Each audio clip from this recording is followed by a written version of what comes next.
Every day, millions of people walk through airports around the world. They buy coffee, check their bags, wait at the gate, board a plane, and leave without thinking about who owns the place they're standing in. From the outside, an airport looks like one of the greatest businesses ever created. Airlines keep arriving, passengers keep spending money, restaurants stay busy, parking lots are full, shops never seem to stop selling. It almost looks like a machine that prints money. But that's only what you see. What you don't see is an entire city operating behind the terminal walls. Thousands of employees, miles of underground utilities, constant maintenance, security systems, runway inspections, emergency crews, air traffic coordination, and a business that never really goes to sleep. Because an airport doesn't close when the last passenger leaves. It simply starts preparing for the next one. Owning an airport isn't just about airplanes. It's about running one of the most complicated pieces of infrastructure that most people will ever use. And unlike many other businesses, every decision affects thousands of people every single day. So, how does an airport actually make money? Where does that money come from? Where does it go?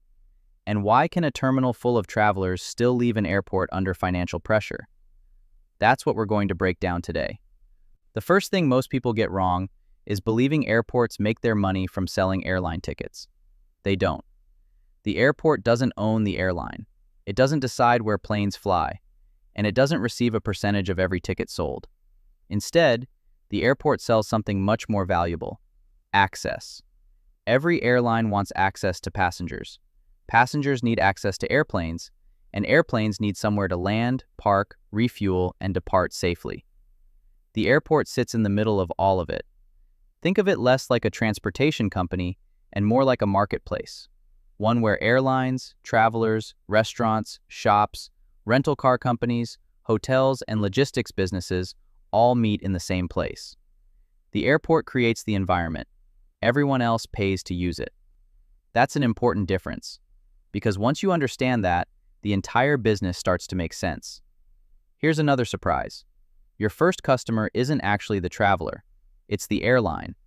Without airlines, there are no passengers, no restaurants, no coffee shops, no parking revenue, nothing. Every flight that lands or takes off depends on airport infrastructure: runways, taxiways, gates, lighting, emergency services, navigation equipment, ground operations. All of it must be available before a single airplane can arrive. And maintaining that infrastructure is incredibly expensive, which is why airlines pay various airport charges for using those facilities. Those charges vary from airport to airport and country to country, but the principle is the same. The airport provides the infrastructure, and airlines pay to use it.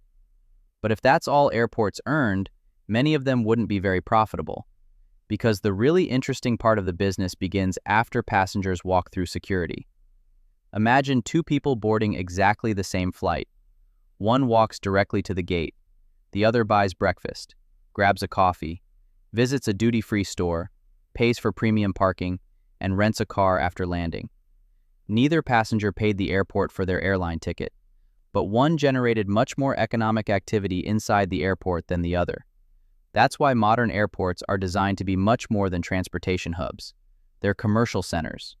Almost every step of the passenger journey creates an opportunity for another business to operate inside the airport. Restaurants, retail stores, lounges, advertising, parking, car rentals, currency exchange, premium services.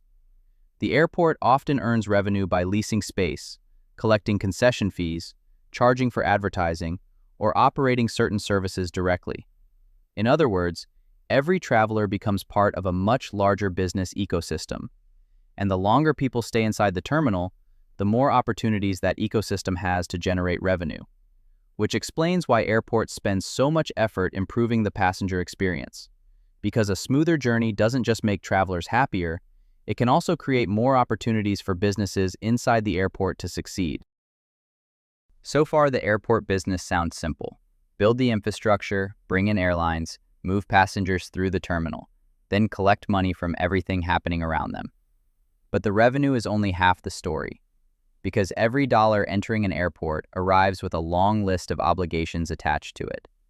To see why, we need to separate the business into two sides, the aviation side and the commercial side.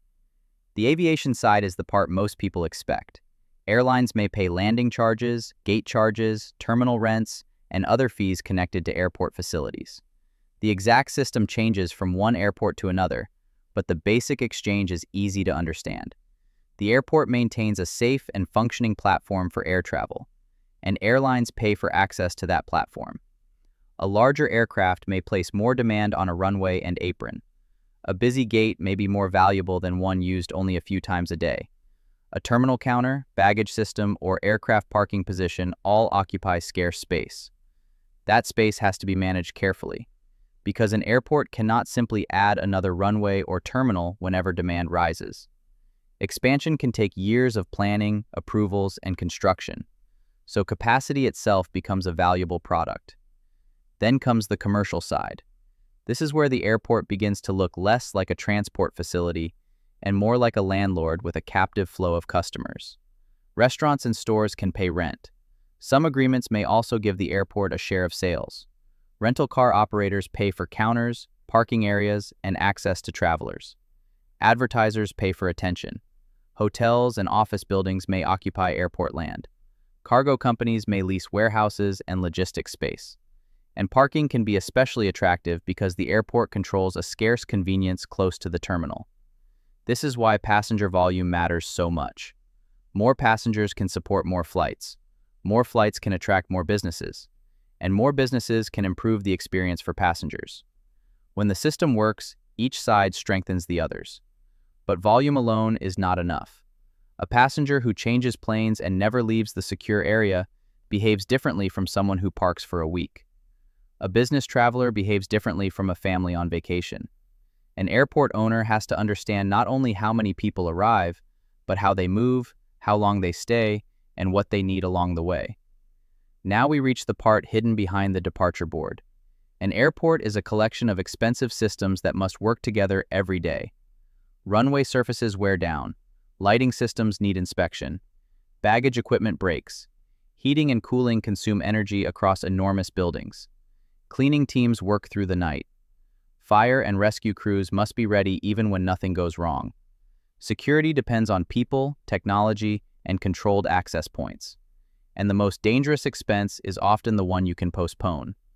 A leaking roof may not stop flights today. An aging baggage belt may still move luggage tomorrow. A runway repair might be delayed until the next budget cycle. But deferred maintenance does not disappear. It accumulates. And eventually, a manageable repair can become a major capital project. That is the central tension of airport ownership. You must keep the operation affordable today without quietly creating a much larger bill for the future. This brings us to the question that changes everything. Who pays to build the airport in the first place? A terminal is not a normal building. A runway is not a normal road. These assets are large, specialized, and expected to serve the public for decades. Their construction can require public funding, airport revenue, long-term borrowing, private investment, or some combination of them. The structure depends on the country, the airport, and the project. But whatever the structure looks like, someone is taking a long-term risk on future traffic and future cash flow. Imagine borrowing heavily to build a new terminal. The building opens on time, it looks impressive. Passengers arrive, shops open, everything appears successful. But the debt does not care whether the terminal feels busy. It must still be serviced. That creates a mismatch. Airport projects are designed for decades. Passenger demand can change in months. An airline can cut routes. Fuel costs can reshape schedules. A recession can reduce travel. A health crisis can empty terminals almost overnight. A competing airport can attract traffic with better connections or lower costs. Yet the runway, terminal, and debt remain exactly where they were. That is why growth forecasts matter so much. If they are too conservative, the airport may become overcrowded. If they are too optimistic, the owner may build expensive capacity that sits underused. And empty capacity is not neutral. It still needs maintenance, lighting, security, and financing. There is another risk hiding in plain sight. Many airports depend heavily on a small number of airlines. A dominant carrier can bring routes, passengers, and connecting traffic. That can make the airport grow quickly. It can also make the airport vulnerable. If that airline reduces service, the effect spreads far beyond the gates. Fewer flights mean fewer passengers. Fewer passengers mean weaker sales for shops and restaurants. Parking demand falls. Rental car activity falls. Advertising becomes less valuable. One airline decision can move through the entire airport economy. So a strong airport does not only chase traffic, it tries to build resilient traffic. Different airlines, different destinations, different types of travelers. And where possible, revenue that does not depend entirely on passengers boarding planes. Then there are risks that no spreadsheet can predict perfectly. Weather can close runways, construction can run late, new security requirements can force expensive changes. Nearby communities may oppose expansion because of noise or environmental impact. Technology can change the way passengers check in, shop, or reach the airport. Even success can create problems. More passengers mean more revenue opportunities. They also mean longer lines, crowded roads, pressure on baggage systems, and demand for new gates. The airport must often spend money before the next wave of growth arrives. Spend too late, and service deteriorates. Spend too early, and capital sits idle. The owner is always balancing reliability, capacity, and cost. And unlike a small business, an airport cannot experiment by shutting down for a week and rebuilding the operation. It has to change while thousands of people continue moving through it. There is one more asset that can change the economics of an airport: land. An airport often controls far more property than the terminal and runways alone. Some of that land must remain clear for safety and future expansion. But other areas may support cargo facilities, hotels, offices, maintenance hangars, warehouses, or ground transportation businesses. This creates revenue that may be less sensitive to what one passenger buys on one trip. A warehouse tenant may sign a long lease. A hotel may benefit from travelers, airline crews, and conferences. A logistics operator may value immediate access to aircraft and major roads. In the right location, the airport becomes a small real estate economy built around connectivity. But land creates another long-term choice. Lease it today, and you may generate stable income. Reserve it for tomorrow, and you protect space for a terminal, runway, or transit connection that may become essential later. Once land is committed to the wrong use, reversing that decision can be slow and expensive. So even apparently empty property is part of the airport's strategic plan. So, after all of that, why would anyone want to own an airport? Because a well-positioned airport can be an extraordinary asset. It connects a region to the rest of the world. It sits on valuable land. It can host retail, logistics, hospitality, offices, and transportation services. And once established, it is extremely difficult to replace. But the value does not come from owning a runway. It comes from managing an ecosystem. The best operators understand airlines without becoming dependent on one airline. They create commercial opportunities without making the terminal feel like a shopping maze. They invest in capacity without assuming growth will continue forever. They maintain invisible systems before passengers notice a problem. And they remember that every revenue stream depends on one basic promise: people and aircraft must be able to move safely, reliably, and efficiently. If you were evaluating an airport, the first question would not be how many passengers use it today. The better questions would go deeper. Why do those passengers use it? Are they local travelers, tourists, or connecting passengers? How concentrated is the airline traffic? How much of the revenue comes from aviation, and how much comes from everything around it? What major repairs are approaching? How much debt is attached to the infrastructure? And what happens if traffic falls? A crowded terminal can hide weak economics. A smaller airport can be valuable if it serves an essential market and controls its costs. The visible activity is only the surface.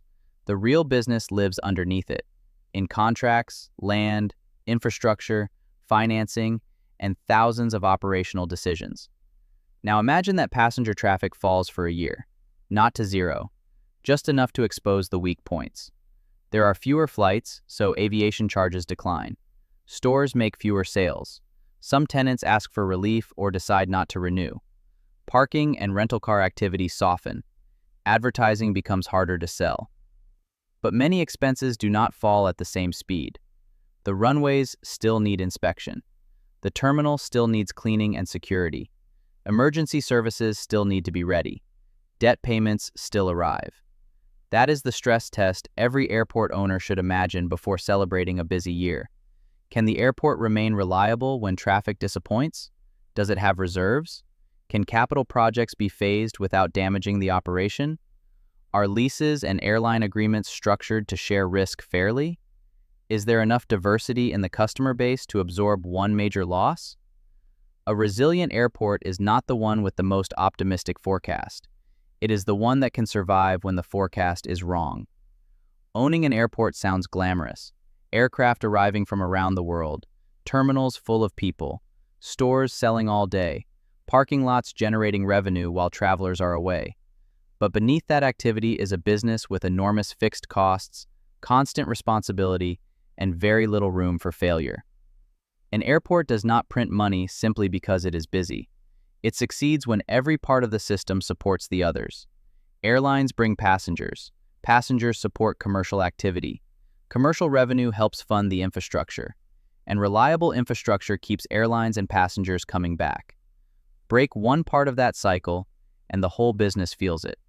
Manage it well, and you are not simply operating a transportation facility. You are managing the gateway to an entire economy. So, would you still want to own an airport? Let me know in the comments. And if you want to see how the world's most complicated businesses really make money, subscribe for the next breakdown.